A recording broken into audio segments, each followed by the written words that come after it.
Hello, I'm Ritu Kabra, and I'm going to talk about transgenerational trauma. I'm going to explain it with the help of my puppets. So, what is transgenerational trauma? Trauma which was experienced in the previous generation, but is having an effect on the future next or the next to next.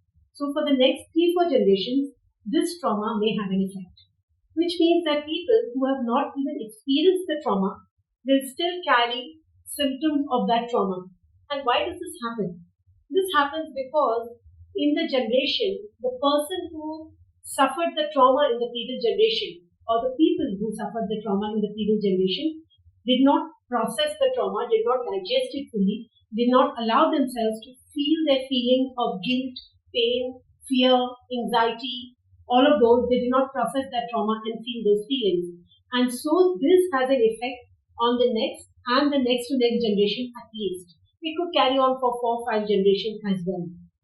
So what are the events which could have such an effect on the family system? Of course, there are a whole list of events, but I'm just going to tell you a few. So one of them could be somebody went to war and came back with war trauma, or a grandmother committed suicide, or someone was given away in adoption, or there was a child who died early, or a parent died in childbirth. These are just some of the examples of what kind of traumas there could be, which are carried on in future generations. Even violence, sexual abuse, physical abuse, all of these are traumas which have an effect on future generations if the person experiencing the trauma does not deal with the emotions, the feelings, anger, pain, guilt, whatever it may be.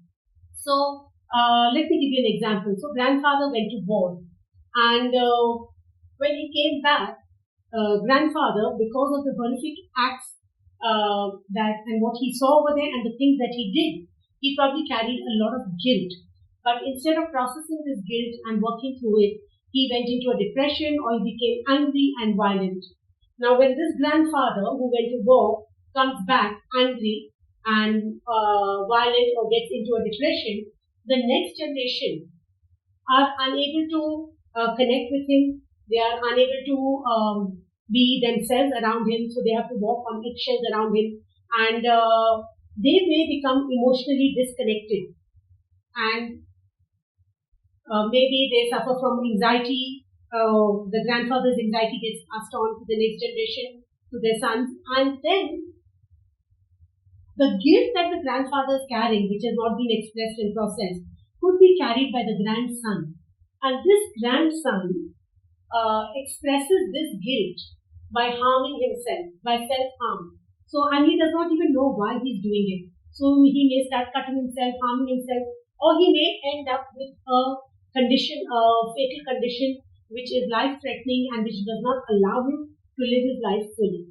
So, this is just one example of how trauma can carry forward in the future generations and affect the life of the children, the grandchildren, and even the great-grandchildren.